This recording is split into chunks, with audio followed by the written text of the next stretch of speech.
and they could not see the things that make for peace. We keep forgetting, and we need to remember. Jerome Ross wrote about it. I keep reminding you of it. Write it down so you don't forget. These people had in Luke 19 an occupying army living in their country.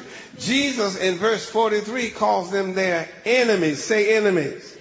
Their enemies had all the political power. Remember, they had to send Jesus to a court presided over by the enemy. A provisional governor appointed by their enemies ran the civic and the political affairs of their capital. He had backing him up an occupying army with superior soldiers. They were commandos trained in urban combat and trained to kill on command. Remember, it was soldiers of the 3rd Marine Regiment of Rome who had fun with Jesus, who was mistreated as a prisoner of war, an enemy of the occupying army stationed in Jerusalem to ensure the mopping up action of Operation Israeli Freedom. These people were blinded by the culture of war. Do you know what it is like to live under military rule 24/7, 365? These people were blinded by their circumstance of oppression. Their enemies not only had all of the political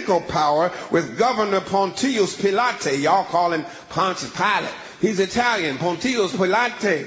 Pontius Pilate was running the provisional government. Their enemies also had the military power. They not only had political power, they had the military power. It was Roman soldiers who kept Jesus up all night. It was the Italian army who led Jesus out to Calvary on Friday morning. It was the occupying military brigade who forced Simon of Cyrene to carry the cross for Jesus. These people were tired of their oppression. They wanted the enemy up out of their land. Some of them did, not the businessmen, not those in bed with the enemy. Let's be clear.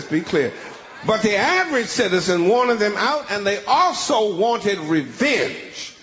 They wanted their king to get this military monkey off their backs. They wanted a regime change, if you will. And look what they called Jesus. Look at it in verse 38. They called Jesus the King. Look at it. Look at verse 38. They call him the King. Blessed is the King who comes in the name of the Lord. They want their king. See, their king, they saw God, the Lord, getting ready to do something about their situation. Blinded by the pain of their situation, they could not see the things that make for peace, y'all. So Jesus cried,